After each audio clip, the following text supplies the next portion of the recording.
buenas noches, amigos, y bienvenidos a una edición más de Enfoque. Se han cumplido 2 años de la guerra de Ucrania. Podríamos decir aquí el adagio clásico de que cómo pasa el tiempo, pero yo creo que no es el más adecuado para esas circunstancias en las que hemos vivido, o estamos viviendo, mejor dicho, una guerra a pocas horas de avión de nuestros domicilios, una guerra en Europa y sobre todo con unas consecuencias humanas, lo primero, humanas y también económicas y políticas que han cambiado nuestra forma de vivir y de plantear y de ver la vida en un espacio global. Hoy dedicamos nuestro enfoque a estos 2 años de guerra en Ucrania. Vemos nuestro vídeo.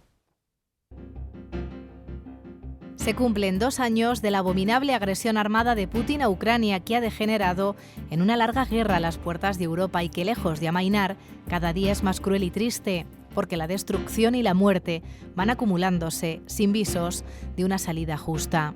Es cierto que la atención mediática hacia ella ha bajado mucho, en parte porque desde hace meses hay pocos avances militares y en parte porque la opinión pública no puede mantener durante tiempo tan prolongado tanta intensidad de atención. Además, la acción devastadora de Israel en la Franja de Gaza tras los ataques terroristas de Hamás lleva unos meses acaparando casi todos los focos. La reflexión de Julio Martínez sirve para comenzar este vídeo previo a una reflexión sobre los 2 años de la guerra de Ucrania. 2 años donde hemos pasado de la urgencia y la inmediatez de una guerra vivida en directo, minuto a minuto, a una presencia crónica que viene marcada por el grado de crueldad, una especie de espiral donde los segundos de televisión son directamente proporcionales al grado de violencia. Atrás han quedado los especiales in situ, con los grandes referentes de la comunicación. Apenas quedan media docena de corresponsales.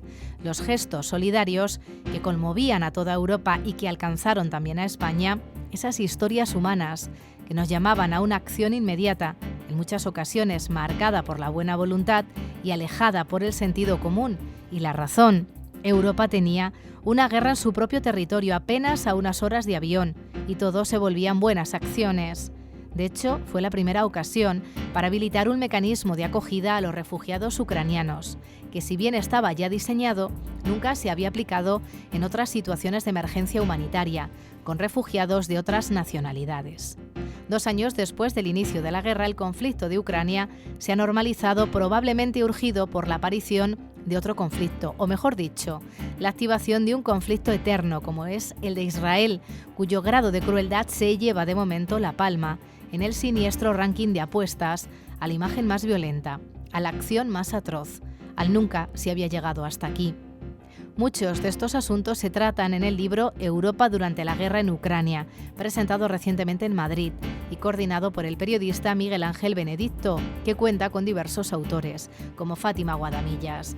Hoy en Enfoque nos planteamos cómo han sido estos 2 años de guerra, cómo han afectado a nuestra sociedad en todos los ámbitos, en la política, en el ámbito económico, en las relaciones internacionales, el tratamiento y la reacción de los medios de comunicación y también como sociedad, cómo nos hemos acostumbrado a una guerra más.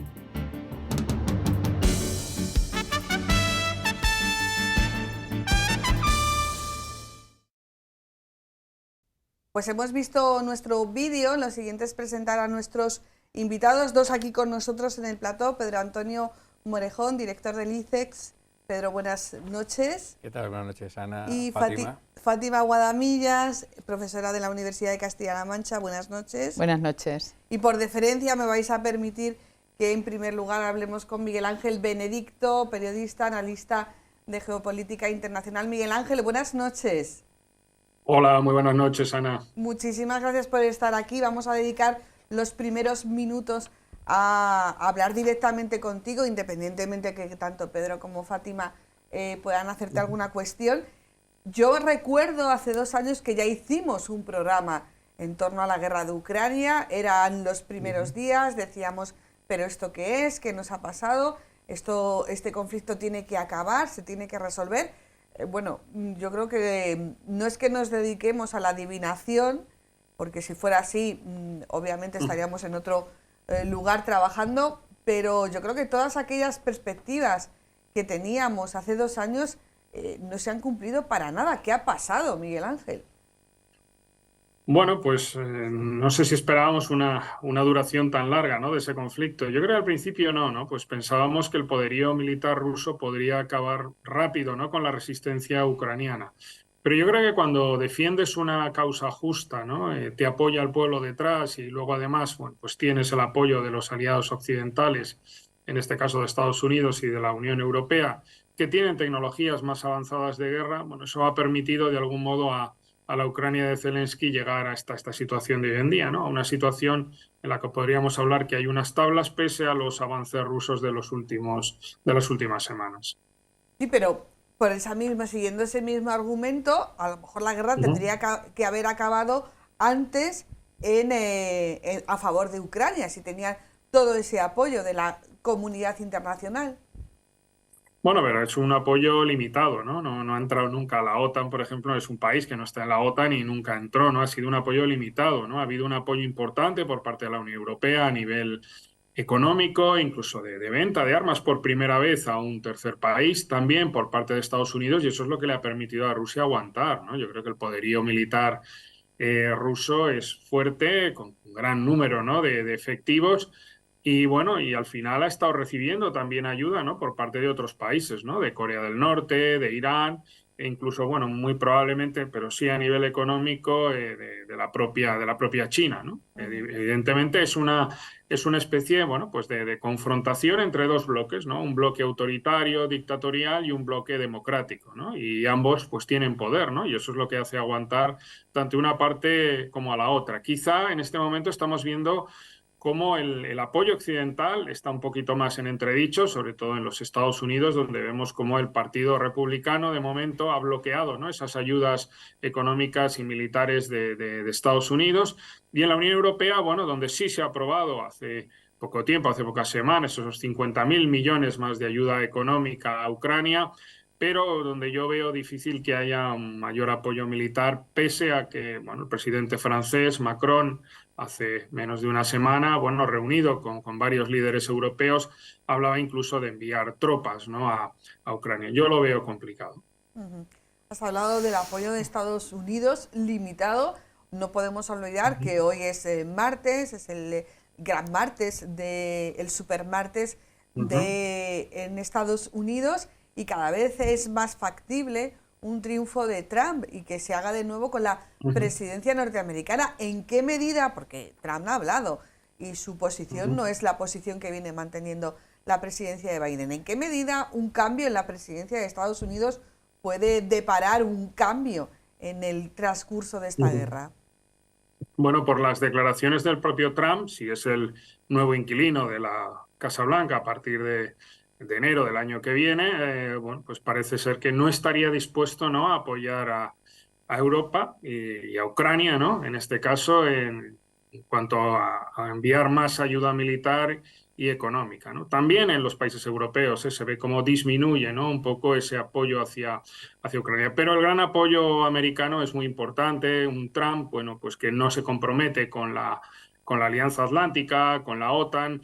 Un Trump, bueno, pues que también, y en eso lleva razón, que nos dice que tenemos que invertir más en defensa, llegar a ese 2% del PIB, ¿no?, de cada uno de los países, algo, bueno, pues que no estamos haciendo. En ese caso tiene razón, ¿no? Bueno, pero de ahí a de algún modo darle carta blanca a un agresor, ¿no?, a un invasor, ¿no?, como es Putin en Ucrania, yo creo que va un trecho muy amplio, ¿no? Ahí Trump yo creo que no tiene razón, y si, bueno, cumple lo que dice, pues sería peligroso, obviamente, para Ucrania y también para la Unión Europea.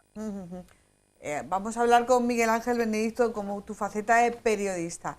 ¿Cómo ha evolucionado el conflicto desde el punto de vista de los medios, el conflicto de Ucrania?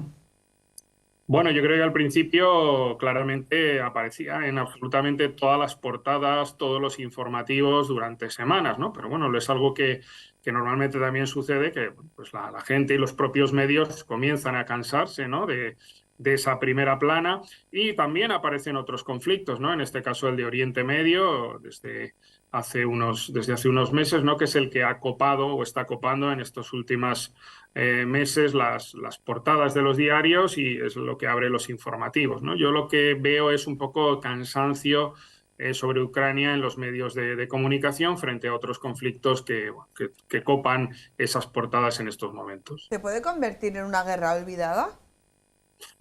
Podría ser, ¿no? Hay conflictos que, bueno, pues se convierten en conflictos congelados y quién sabe, ¿no? ¿Por qué no, no? No parece en estos momentos, por la implicación de Occidente, yo creo Estados Unidos, la Unión Europea están muy implicadas, pero si hubiera una menor implicación y, bueno, se quedara el conflicto congelado, pues quién dice que eso no pudiera suceder, ¿no? Bueno, vaya escenario. Pedro, tu turno, como decía un gran programa de Jesús Hervida. Bueno, la verdad es que efectivamente puede sorprender que llevemos 2 años con este conflicto. Lo que pasa es que ante la inicial reacción de que Rusia pensara que iba a ser como un Crimea 2, que rápidamente lo ocupó, la reacción europea existió, pero fue muy limitada y por tanto asumió que algo parecido podía pasar. Lo que ocurrió con la invasión de Ucrania es que, sorprendentemente, quizá porque la experiencia de la pandemia hizo a Europa pensar que era capaz de tomar decisiones conjuntas rápidamente, empezaron a tomar medidas, sanciones, que fueron encadenándose y con apoyos que inicialmente recordamos que apenas algunos países europeos les enviamos casi vestimenta, ¿no?, a Ucrania. Pero bueno, empezamos a implicarnos más.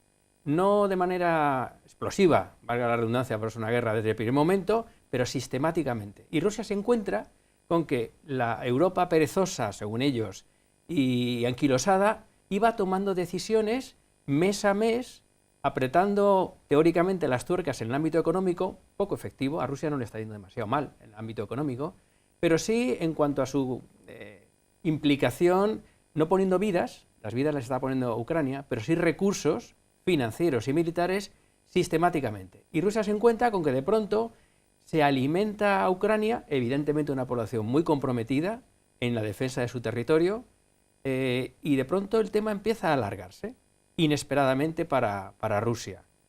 Y eso ha ido marcando el mes a mes. Y luego aparece un tema que a lo mejor Miguel Ángel sí que podía aclararnos, es el papel de la gestión mediática que ha tenido el presidente Zelensky. Podríamos todos pensar que era un presidente que le podría venir grande este conflicto. Y sin embargo gestiona el ámbito mediático implicando cada vez más a Europa, haciéndole ver que esta guerra está en la frontera, está en la puerta, a la puerta de Polonia, que Estados Unidos está muy lejos, aunque esté implicado, está muchísimo más lejos y que teníamos que hacer algo y hacerlo rápido y hacerlo sistemáticamente. Y van pasando los meses y ese tipo de implicación europea, que es muy difícil mantenerla 2 años. Es que 2 años mantener el interés de una población no se ha visto nunca, vamos, no se ha visto ni en semanas. Y sin embargo el presidente Zelensky ha aparecido en todos los eventos, en todos los foros, invitado, participando, y todo eso nos ha ido implicando y nos haciendo ver que efectivamente, y ahí viene el tema novedoso, Europa ha confiado demasiado en que su defensa la iba a gestionar Estados Unidos, la gran potencia militar del mundo. Pero lo cierto es que las grandes guerras se han tenido en Europa, y esta también. Y en pronto empieza a ver que Europa tiene que posicionarse no solo de palabra, sino de hechos. Y empiezan a aparecer la necesidad de recursos, de presupuesto militar. Alemania se transforma, de ser un país que prácticamente no quería ni mencionar el tema porque podía recordar épocas históricas pasadas, la propia España, y sin embargo va cuajando la idea de que Europa tiene que tener capacidad defensiva, capacidad de una industria de defensa. Nos damos cuenta que tenemos equipamiento pues, un poco obsoleto, muy mal gestionado por países. Todo eso ha ido apareciendo en el tablero y ha ido pasando los meses y lo cierto es que 2 años después la guerra está como un poco congelada, parece como que nadie hubiera avanzado ni retrocedido. Me gustaría saber, yo también tengo una opinión sobre el tema de las guerras, yo creo que todas las guerras se pierden. Se empiezan porque alguien piensa que la va a ganar, pero pasa el tiempo y te das cuenta que todo son pérdidas, ¿no? Pero lo cierto es que es el gran reto de Europa, ser consciente de que lo mismo que tenía fragilidad industrial, fragilidad del grano ucraniano, del gas ruso, de la industria china, es que éramos tan dependientes de las mascarillas en la pandemia, es que ha sido una tras otra. Y de pronto Europa asume que esa autonomía estratégica debe ser algo más que palabras. Y empieza a pensar que eso cuesta dinero. Y a mí me parece ese mundo un poco obsceno en el que yo me muevo, cuando hay vidas humanas y destrucción, el tema económico, ¿no? Hablar de dineros. Pero es que tú fíjate que a fecha de hoy, el conflicto de Ucrania se estima que nos costará en torno a entre 450 y 500.000 millones de euros, que alguno habla de miles de millones y te quedas pensando que es calderilla, ¿no? Tanto como el presupuesto de los fondos Next Generation, que están previstos para la recuperación de Europa. Es decir, cantidades desorbitadas de dinero que habrá que costear. Es decir, al final acabamos en los dineros que alimentan esa resistencia ucraniana, además de sus vidas, y que vamos a ver cómo lo gestionamos en los próximos años, en un momento en que tampoco la economía está para muchos trotes, ¿no? Esa es un poco mi primera reflexión de por qué ha durado tanto el papel mediático y el papel de una Europa que va asumiendo que tiene que tomar decisiones un poco colaborativas entre los miembros para afrontar ese tipo de retos, ¿no? O sea que hay aspectos, a pesar de que estamos hablando de una guerra, aspectos que se pueden poner en la balanza de lo positivo, por ejemplo, en el refuerzo de Europa, ¿no? Miguel Ángel. Yo creo que sí, claramente, ¿no? Yo creo, pero Antonio Morejón hablaba ahora mismo, ¿no? De esa menor dependencia, ¿no? De la energía rusa, ¿no? Todo lo que es la autonomía estratégica, ¿no? Es decir, depender menos, como hablamos ahí en el libro, ¿no? De Europa durante la guerra en Ucrania, incluso la profesora Guadamillas, ¿no? Y el profesor y dos profesores más, ¿no? De la Universidad de Castilla-La Mancha hablan de esa independencia también a nivel industrial de Europa, esa independencia también a nivel sanitario, como hablaba Morejón acerca de depender menos de esa compra de mascarillas y de respiradores, ¿no? Y fabricarlos ya aquí, una menor dependencia alimentaria, una mayor búsqueda de suministros alternativos, ¿no? En el tema de la energía, ¿no? No solamente esa dependencia del gas ruso y del petróleo ruso, ¿no? Sino buscar nuevas alternativas y, de algún modo, que esa transición hacia las energías renovables y verdes, bueno, pues sea un poco más acelerada, ¿no? Yo creo que a todo eso, de algún modo, si queremos ver algún aspecto positivo, está ayudando esa guerra de Ucrania, al igual que a esa búsqueda, ¿no? de una industria europea de la defensa. El problema que tiene esa industria europea de la defensa es que no se hace de un día para otro, requiere años, ¿no? La industria de defensa conlleva 10, 15, 20 años, ¿no? Yo creo que no estamos preparados y además nuestra defensa depende de la OTAN. Es que no nos engañemos, la dejamos en manos de la OTAN en los años 50 y sigue dependiendo de la OTAN. Y si no, veamos quiénes son los últimos países que han entrado en la Alianza Atlántica en este último año, ¿no? 2 países europeos, Suecia y Finlandia. Si tanto hubieran confiado en la defensa europea, bueno, pues no hubiera sido necesario que entraran en la OTAN, ¿no? Obviamente, nuestra defensa interna depende de la OTAN en estos momentos. Otra cosa es que estemos haciendo avances hacia esa defensa europea. Los estamos haciendo, pero yo creo que no son suficientes. Y muchas veces pese a esa unidad de los 27 a nivel de sanciones económicas, en el tema de defensa yo creo que hay mucho de boquilla, pero luego poco de acción, ¿no? Es decir, es lo que decía Macron y lo comentaba yo hace un momento, ¿no? Vamos a enviar soldados, no lo van a hacer, y Alemania pues tampoco lo va a hacer.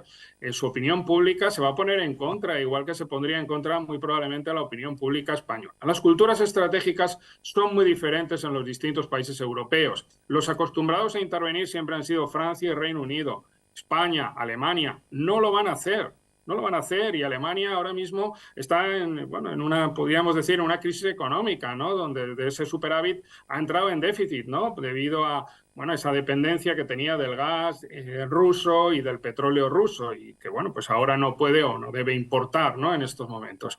Pero bueno, es una situación endiablada donde, bueno, pues se nos van un poco las palabras por la boca, pero luego hay que ver los actos, ¿no? Y yo creo que Putin está muy atento a eso, ¿no? Y a la espera de que gane Trump en los Estados Unidos. Fátima, una cuestión para Miguel Ángel Veredicto, que también tiene que abandonar este programa, tiene otras obligaciones, una cuestión para él. Bueno, yo lo que creo que le ha dado la clave al decir que esta es una situación endiablada. Una situación endiablada porque en Estados Unidos están las elecciones y está la posible victoria de Trump, que va a exigir una serie de cosas en defensa y una serie de cosas en la OTAN, que contribuyamos a la OTAN. Reino Unido, que es un país al que tampoco hemos, aquí ha intervenido mínimamente. Al principio su presidente fue uno de los primeros que fue a Ucrania y demás, pues ahora tiene como también otras cuestiones, y uno de los países que tradicionalmente pues manda fuerzas a las guerras, pues ahora se mantiene muy al margen. Y luego Europa, pues Europa también está ante una encrucijada, porque Alemania y España, como él dice, no van a mandar, aparte de la situación económica que tengamos, no van a mandar tropas. Francia, por lo que dijo Macron, también fue muy sorprendente, porque empezó a hablar de ataques, de una posible guerra, no sé. Los países que tradicionalmente se mantenían neutrales, como Suecia, Finlandia, etcétera, tienen bastante susto. Están hablando de armar su ejército, de volver a poner una mili obligatoria, o sea, tienen bastante susto. Entonces, y además tenemos unas elecciones europeas. Entonces, Miguel Ángel, es una pregunta muy difícil, pero ¿cómo crees que va a terminar esta ensalada? No a largo plazo, pero al menos en los próximos meses. La verdad es que es muy difícil, ¿no? Todo va a depender también de esas elecciones americanas, como se subrayabas también en las elecciones europeas, son importantes y hay un ascenso de los extremos, tanto a la extrema izquierda como a la extrema derecha, que siempre apoyan de algún modo a Rusia, ¿no? Y Putin muchas veces está detrás, incluso vamos a ver si utiliza elementos de desinformación, Putin en estas elecciones europeas, tal y como ha hecho en algunas anteriores comicios, ¿no? en territorio europeo. Difícil, ¿no? Yo creo que hay que esperar a ver qué sucede estos meses. Hay que ver el frente de guerra, si realmente hay apoyo, si realmente Alemania vende determinados misiles a Ucrania, pero yo creo que estamos en una especie de guerra defensiva por parte de Ucrania. Ucrania lo que necesita es mantener posiciones. Yo no creo que ahora mismo vaya más allá con la capacidad militar que tiene, ¿no? Si esa capacidad militar la recibe por parte de Estados Unidos y por parte de Europa, yo creo que puede aguantar y en un momento dado intentar llegar a un acuerdo de paz, porque al final esto solo se soluciona perdiendo cada una de las partes algo. Pero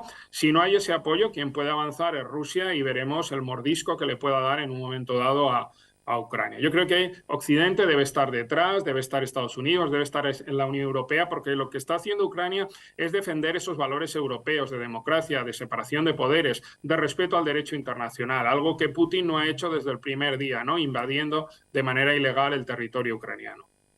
Pues muchísimas gracias, Miguel Ángel, por dedicarnos estos minutitos. Te dejamos que sigas con tu agenda y seguro que pronto nos vemos por aquí, por Toledo. Muchísimas gracias, buenas noches. Muchas gracias a vosotros, Ana. Buenas noches. Y a toda la universidad también de Castilla-La Mancha por el apoyo que nos ha dado con el libro. Muchísimas gracias. Gracias a ti, Miguel Ángel. Efectivamente, hablamos de ese libro, Europa durante la guerra de Ucrania, un libro coordinado por Miguel Ángel Benedicto, en el que participan otros profesores. Una de ellas es Fátima Guadamillas, a quien tenemos aquí con nosotros. El libro se presentó en Madrid hace un par de semanas, creo recordar. Alguien puede pensar con el título, con la temática, que es un libro así como para expertos. Me da a mí que no, ¿verdad? Bueno, en el libro colaboramos distintos autores, sí, en función de su área, digamos, de su área en la que son expertos. Hay periodistas, hay expertos en relaciones internacionales, en geopolítica, y hay otros que venimos del ámbito de la economía, para intentar tratar todas las consecuencias que ha tenido la guerra de Ucrania en Europa. O sea, que es un libro para el gran público, para aquellos que estén interesados en saber cómo, no solamente cómo han sido estos 2 años, sino cómo nos hemos cambiado, ¿no? Sí. Estuvo también el embajador de Ucrania en la presentación y también, o sea, es un libro, la importancia, digamos, de esta iniciativa de Miguel Ángel es tener en cuenta que yo creo que en el fondo lo sabemos, lo que está haciendo Ucrania en mantener en sus fronteras una guerra que no llega más lejos, que no llega a Polonia, etcétera. Incluso hay analistas que defienden que para Estados Unidos también la guerra con su archienemigo, las guerras de bloques con China, etcétera, que hubiera estallado el conflicto de Taiwán, etcétera, no está ocurriendo porque la guerra está allí. O sea, Ucrania está haciendo, yo lo veo, aparte de la simpatía con los que yo creo que son las víctimas, yo creo que está haciendo un sacrificio por los valores occidentales, manteniendo la guerra y los muertos en sus fronteras. Luego también hay un tema de mucha desinformación, porque lo que cuentan desde Ucrania es que hay un número de bajas muy superior en Rusia que en Ucrania. Lo que pasa es que Rusia es un país que no tiene tan en cuenta o no le importa tanto las pérdidas de vidas humanas que está. Y eso no sabemos una parte de la guerra, pero no sabemos toda la realidad, las bajas que se están produciendo, cómo está ocurriendo. Y luego también, cuando hablamos de genocidios aquí hemos visto en la guerra de Ucrania, hemos visto bombardear colegios, maternidades, parques, museos, edificios civiles todos los días con drones. Quiero decir, es una guerra que tiene unas connotaciones que yo creo que Europa se lo tiene que tomar en serio, porque además Putin está amenazando con extenderlo.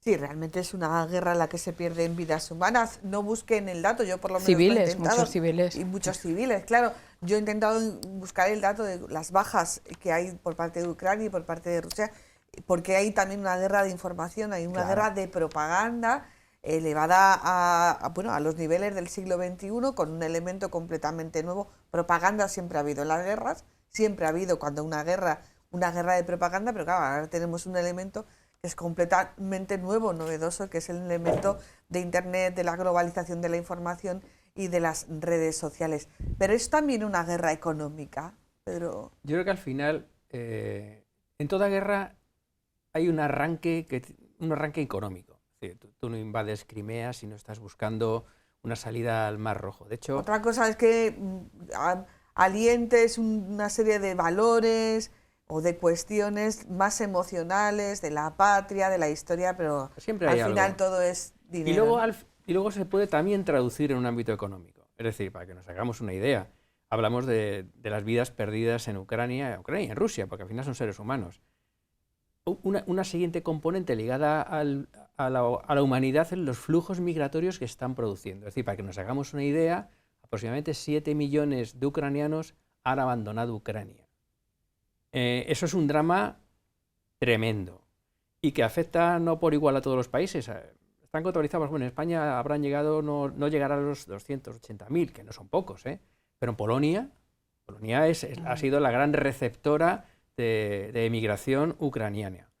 Y todo esto tiene un costo. Luego tiene otro costo, y es que todas las guerras empiezan y todas las guerras se acaban. Parece mentira, pero la historia nos marca que toda guerra acaba. Y cuando acaba en destrucción, y esta lleva 2 años destruyéndose, hay que reconstruirlo. Y las cifras que se están manejando, comentaba antes un poco así de manera aproximada, que se están manejando, pues ya están cercanos a los 500.000 millones de euros la reconstrucción en Ucrania. Todo eso probablemente se quedará muy corto, es decir, una barbaridad de dinero que Ucrania no tiene y que provendrá de nuestros fondos europeos. Ucrania da un paso y es acercarse a la Unión Europea. Ya de hecho hay un acuerdo inicial de negociación para que en algún momento Ucrania pueda llegar a formar parte de la Unión Europea. También tiene una implicación económica. Con la OTAN vamos a dejar aparte porque eso sería para Putin casi un pecado mortal, ¿no? Es decir, rascas y empiezas a ver motivaciones económicas en el inicio y luego consecuencias económicas que se van sucediendo. Comentábamos todos que, creo que lo dijo el presidente Zelensky, Ucrania está poniendo las vidas. Está parando ahí, en ese muro de muertos y de vidas, de defensa a la Europa, que nosotros lo vemos casi como un escaparate, ¿no? Pero nos cuesta dinero. Que puede ser un poco obsceno decirlo, pero mucho dinero. Primero, en temas de financiación y en tema de soporte y aprovisionamiento militar, que en Europa ha sido una novedad. Muchos países empezaron prácticamente poniéndose de perfil y al final han acabado, pues, con más o menos regañadientes, aportando recursos financieros. Si eso se cortara, la guerra se acababa.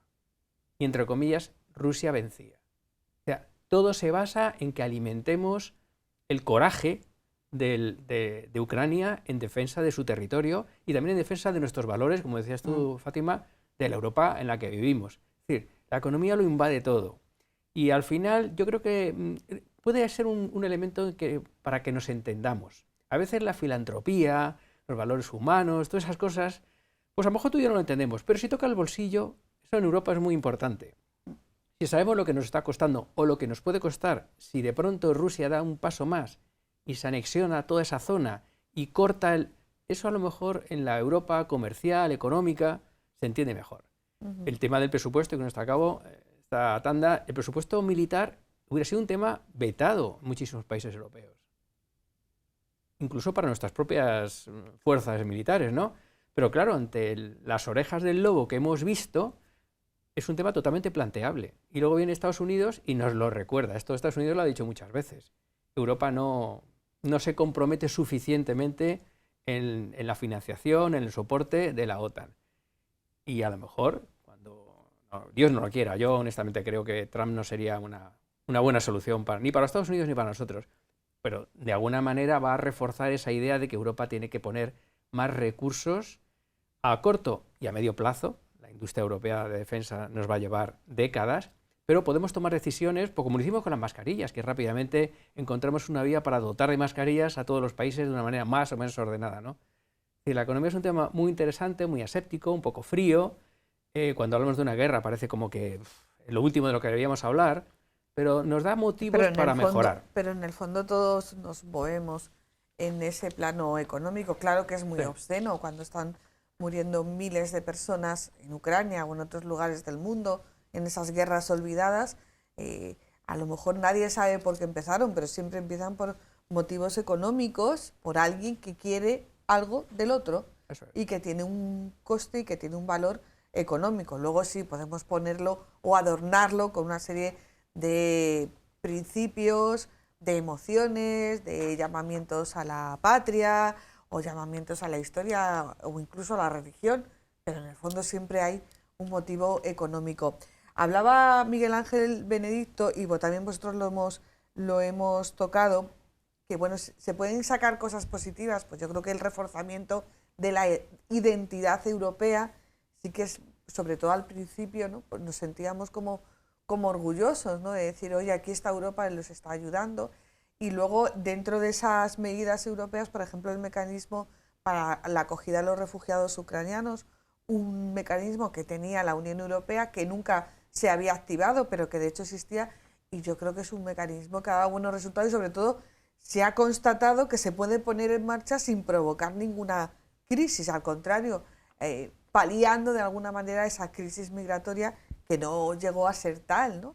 Y que, bueno, con otras nacionalidades ahí lo tenemos, ¿verdad, Fátima? Sí, yo creo que eso es ha habido varias cosas positivas en el sentido de, no de la guerra, sino de la reacción de Europa. Exacto, no podemos decir que una guerra sea positiva, pero las reacciones, la forma de actuar sí que podemos... Yo creo que Europa ha sido capaz de reaccionar en un tiempo récord, porque Europa es una tortuga en la toma de decisiones, porque son muchos países, un parlamento enorme, son 27 ya, no es lo mismo que la Europa de los 7 o de los 10, sino que son 27.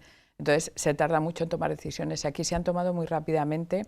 El mecanismo que tú decías de acogida de refugiados, que existía pero nunca se había puesto en marcha, ha funcionado perfectamente. Incluso países que en ese momento estaban como un poco en Europa en entredicho por algunas decisiones que habían tomado, como Hungría, Polonia sobre todo, etcétera, han tenido, yo creo, un comportamiento ejemplar. Ha sido el país que más ha acogido y han tenido un comportamiento ejemplar en esto. En ese momento ya digo que Europa estaba como muy encima mirando a ver qué decisiones estaban tomando.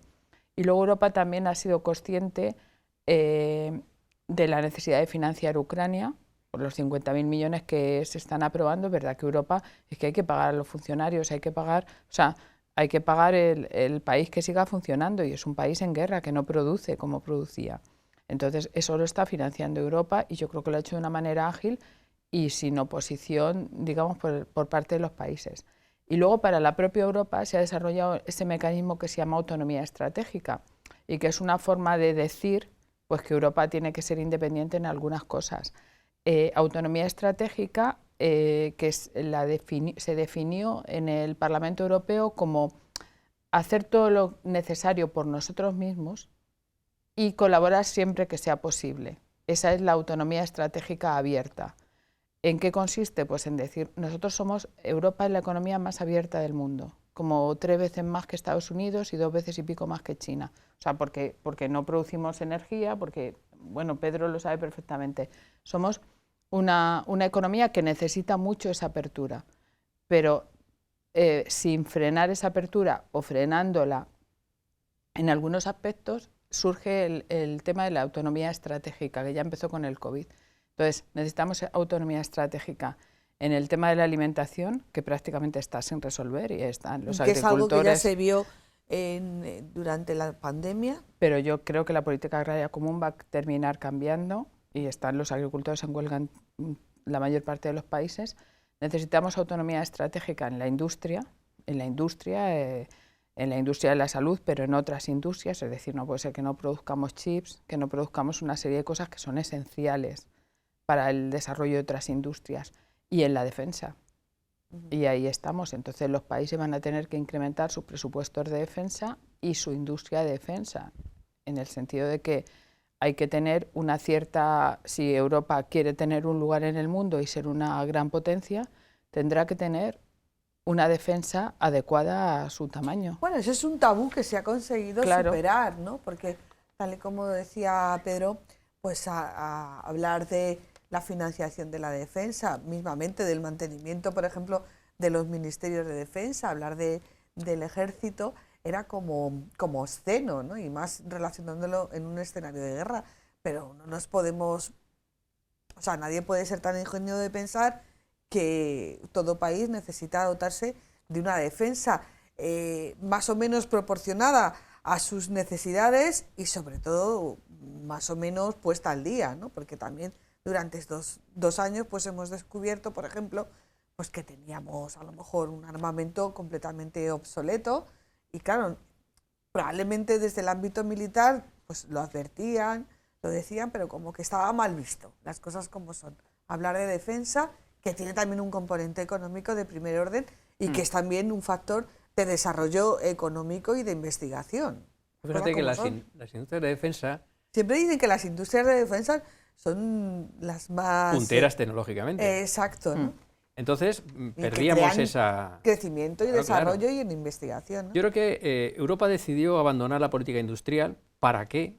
Si tenemos a China que lo produce todo, incluso podemos beneficiarnos, que nuestras empresas vayan a China, se aprovechen de los salarios más baratos, condiciones medioambientales difusas y ya está. Nosotros somos un mercado muy rico. Laborales también muy difusas para los trabajadores. Y tú al final como consumidor pues tampoco vas a entrar una venda y exactamente. Ya está. Pero claro, al final llega la pandemia y te encuentras con que una cosa que es papel con una goma no tienes una mascarilla. Y que dependes de que un país te la venda. Y te la venda o no te la venda al mejor postor, abusando.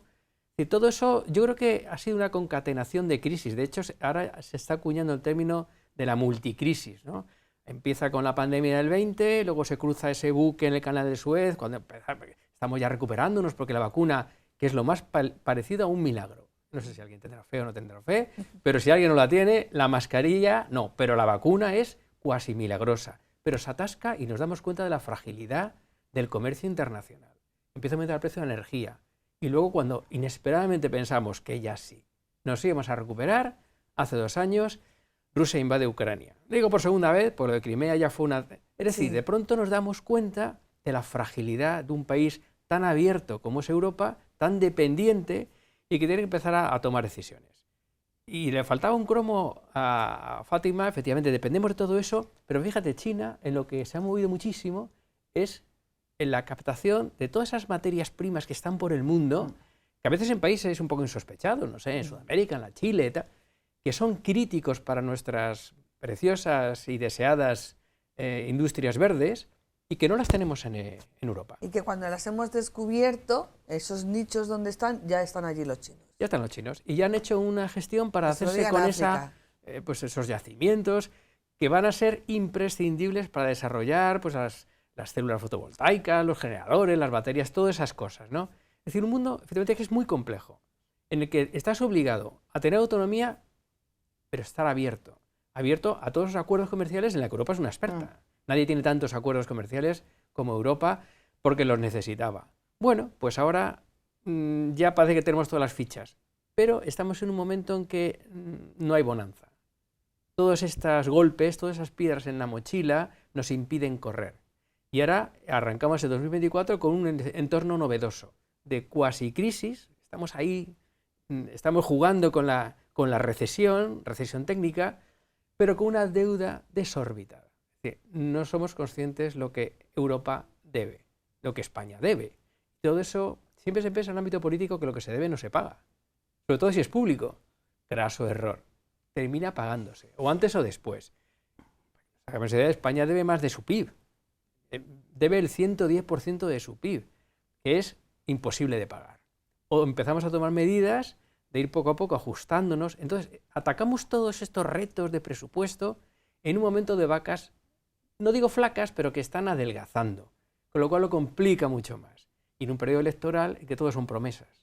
Promesas de mantenimiento de ayudas, de cheques variopintos, que hay que pagar. Último cromo.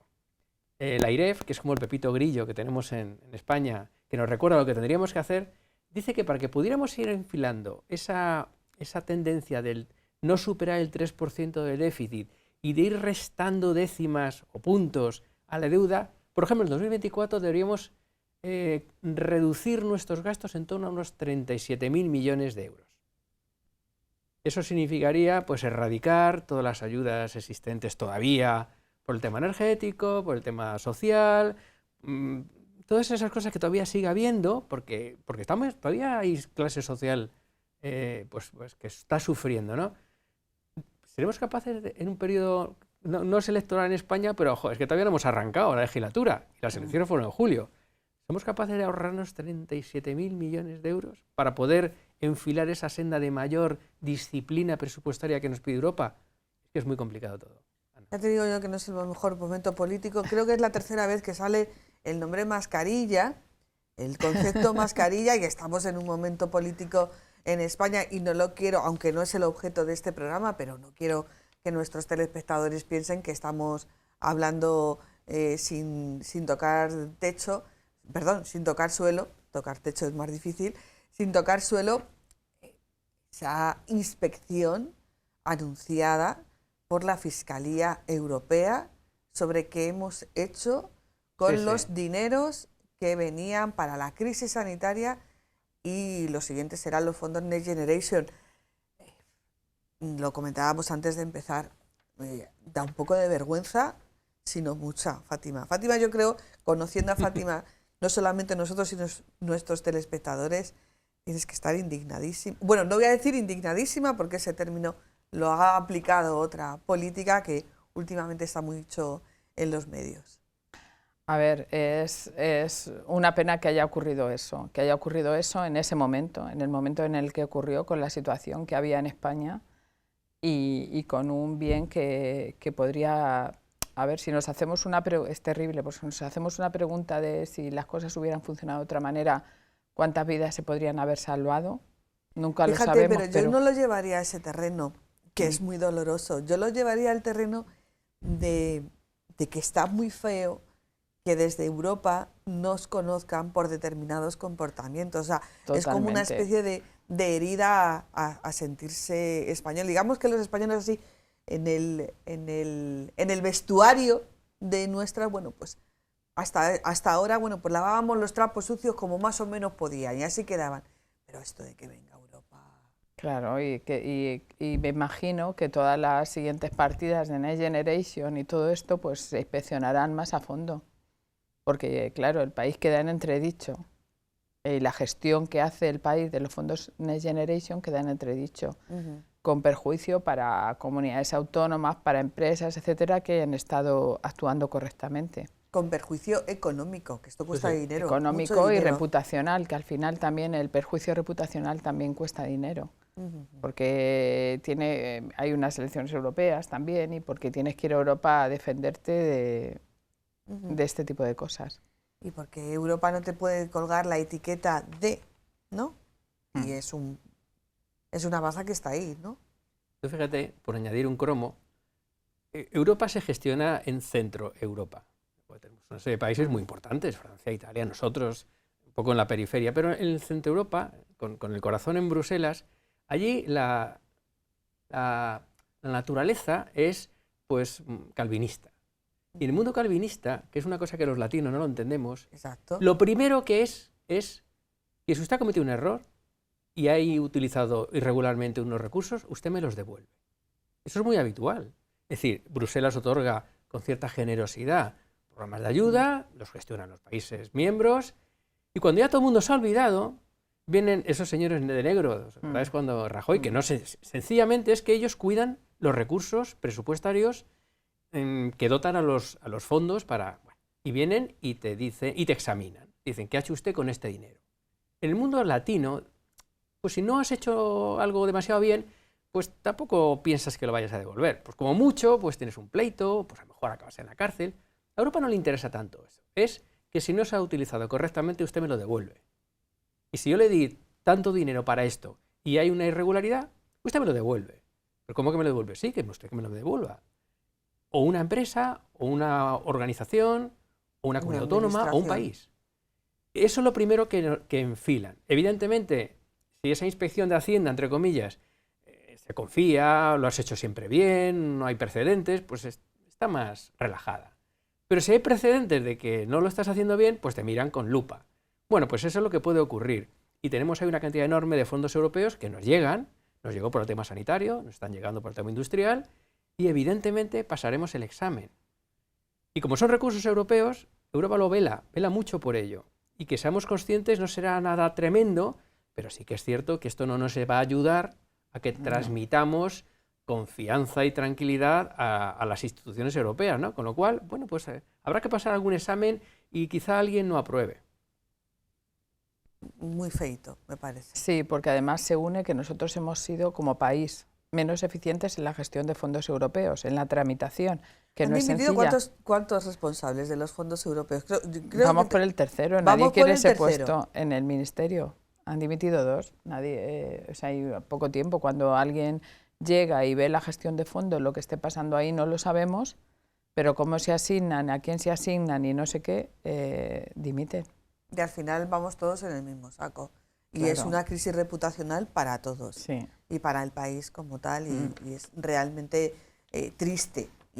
Amén de todo ese análisis, pues eso, de las vidas que se han perdido durante la pandemia. Amén de todo eso, que es lo más importante, pero bueno, saliendo a la frialdad de los datos es realmente triste. Ese es el tema de la mascarilla. Luego los fondos Next Generation en general, pues hemos sido ya, o sea, ya es un hecho, menos ágiles en la gestión, y hay que ver los que se han gestionado. Eso lo va a ver ahora Europa y lo va a mirar con, como decía Pedro, con lupa, y si no, hay que devolverlo. ¿A quién se han dado, para qué se han dado y qué objetivos han cumplido? Nos queda mucho todavía por ver.